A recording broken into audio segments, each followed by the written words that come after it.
So che per risollevare una squadra, se dovessimo sperare di avere una squadra spenta o abbattuta, troviamo il peggior allenatore del mondo, perché è uno che la sa riaccendere in un secondo, sa motivarti, sa usare le parole giuste, quindi non penso di trovare mai il Napoli un po' più spento. Sicuramente hanno delle assenze che li stanno condizionando, magari nell'ampiezza della rosa, perché poi se vai a vedere gli 11, vorrei parlarvi di De Rossi, dobbiamo parlare del Genoa, cominciamo a fare una mini analisi, ma vorrei focalizzarmi molto su De Rossi, che partendo anche a livello comunicativo mi fa penso sia il migliore, proprio il migliore che c'è. Poi a livello tattico va capito. Cominciamo.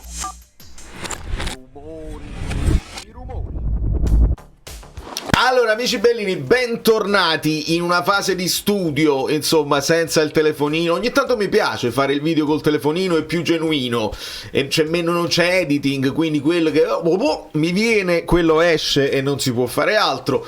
Qua possiamo andare calmi, possiamo anche andare sull'analisi tattica per capire quali saranno i giocatori. Si sta rimpinguando un po' la panchina, però dobbiamo capire bene. Potete lasciare un like, come vedete il pollicione, schiacciate con il pollice, se vedete da cellulare, col pollice sul pollice. E grazie a tutti i nuovi che si sono iscritti, abbiamo parlato un po' delle altre squadre, abbiamo fatto un po' di analisi e abbiamo introdotto un po' di argomenti delicati. Come ieri ha parlato Lang, oggi ha parlato pure Hazard, però. Perché se uno vuole andare a cercare tutte le cose contro Conte, Diego Costa, Lang adesso ha parlato così. Hi Bobby. Oh, can you tell from downstairs? Yeah. Oh, mamma.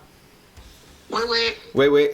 Mi puoi dedicare 5 minuti? Ma sì, dai. Perché Daniela mi ha fatto notare delle cose. Che stavamo dicendo? Allora, le parole di De Rossi, ma non solo le parole di De Rossi, secondo me ha senso anche parlare di quello che De Rossi ha fatto arrivando al Genoa. Già fece bene, secondo me, con la Roma e fu inspiegabile, insomma, quello che poi successe, insomma, dell'esonero così. Vieira con il Genoa aveva fatto bene Vieira l'anno scorso, ma quest'anno 9 partite, 3 pareggi, 6 sconfitte, 0 vittorie, facendo quindi 3 punti in 9 partite.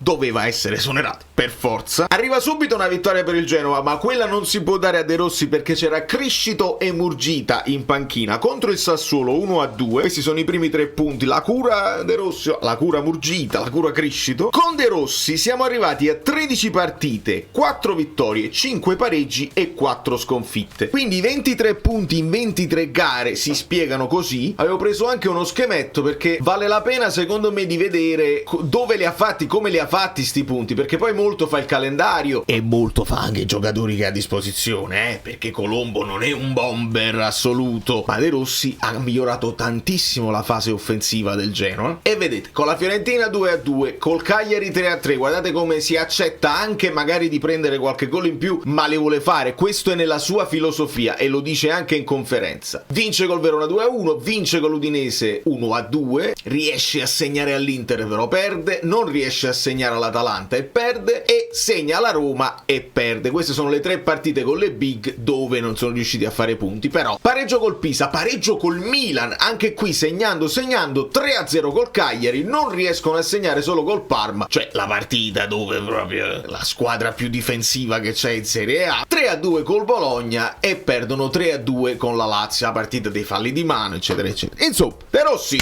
ci dà dentro, nonostante secondo me non abbia un potenziale offensivo incredibile, perché Vitigna, Colombo,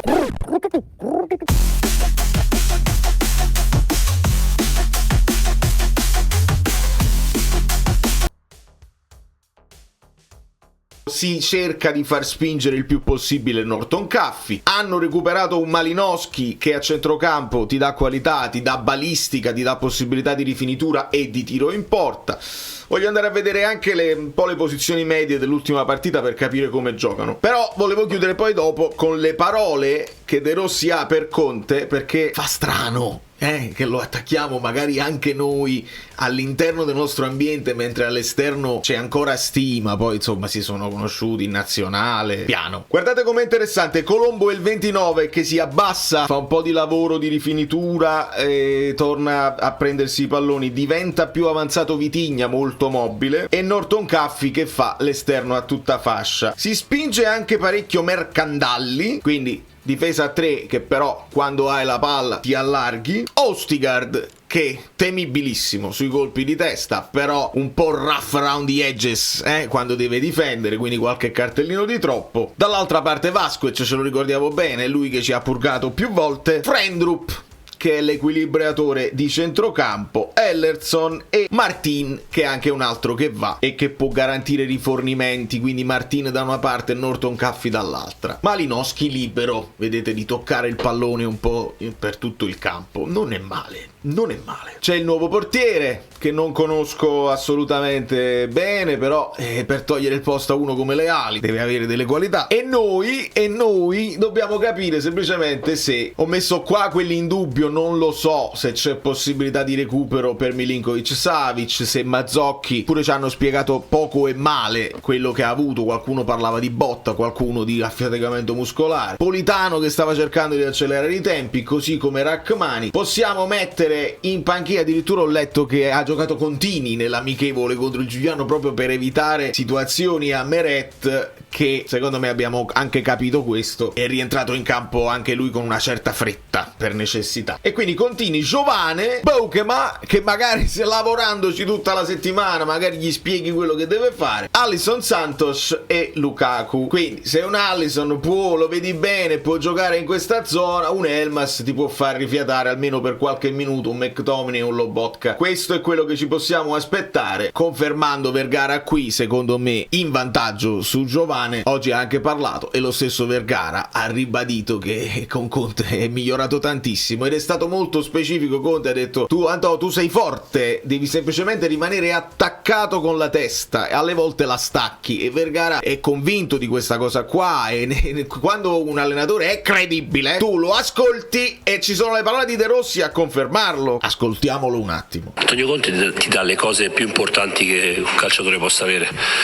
ti dà coraggio, che forse è la qualità migliore che posso riscontrare in un calciatore, e quella te la trasmette o madre natura o un allenatore coraggioso, e ti dà conoscenza, e la conoscenza aumenta il coraggio. Non c'è mai stata una volta in cui ci ha chiesto di fare una scalata, di fare un'uscita, di fare una giocata, e se gli chiedessimo perché lui ti diceva ma non lo so, falla e sta zitto. È uno che ti dà spiegazioni, è uno che c'è sempre un motivo, poi a volte sbaglia pure lui, a volte le scalate non erano giuste magari, ma c'è sempre un grande lavoro dietro, è un professionista, è maniacale. Una volta dissi una frase che secondo me calza a pennello: è difficilissimo essere allenato da Antonio Conte, ma è molto bello, cioè è tosto, molto tosto. Ti fermo, Daniele. È bellissima sta frase, è difficile essere allenato da Antonio Conte, ma è molto bello. Questo ci deve aiutare poi a dare un giudizio che non dovrebbe essere finale su alcuni calciatori, perché magari qualcuno si mette a disposizione, sposa quelli che sono i principi e la mentalità di Conte e cresce. Qualcuno può anche non crescere, dice vabbè ma quello non è cresciuto, Lang per esempio non ha fatto il salto che ci aspettavamo. È molto difficile ma è molto bello, quindi ti deve piacere questo percorso e devi accettare quello che ti chiede l'allenatore. Quindi questo è un passaggio fondamentale. Perché a me Daniele De Rossi piace tantissimo come comunicatore? Secondo me è perfetto e preciso, non si attacca, non parla calcese, quando deve dire una cosa la dice chiaramente, se deve dire una cosa in più è molto onesto, parla di episodi arbitrali anche al contrario, dice qua siamo stati avvantaggiati noi, secondo me non c'era, nell'altro caso invece molto onesto sotto questo punto di vista. Mi sembra pane al pane, vino al vino, e se facesse, non lo so che tipo di percorso deve fare per diventare ancora più credibile, deve cominciare a vincere tante partite, però con una squadra più importante, perché poi c'è la gestione dei campioni, e chi lo sa se in futuro, io lo metto lì, quando mi hanno chiesto quale allenatore per un eventuale post Conte, io avevo citato Fabregas, perché Fabregas mi sembra uno di quelli tra i giovani più credibile, perché dà un'identità fortissima ed è secondo me molto meglio, molto più evoluto di un De Zerbi che alle volte è cocciuto, alle volte vuole andare per forza allo scontro. Fabregas mi sembra anche più in grado, e poi vanno lette le dichiarazioni, vanno ascoltate le dichiarazioni di Fabregas, e mi sembra anche più avanti con l'Italia. italiano rispetto invece a un De Zerbi che è indietro con il francese, per capirci. Però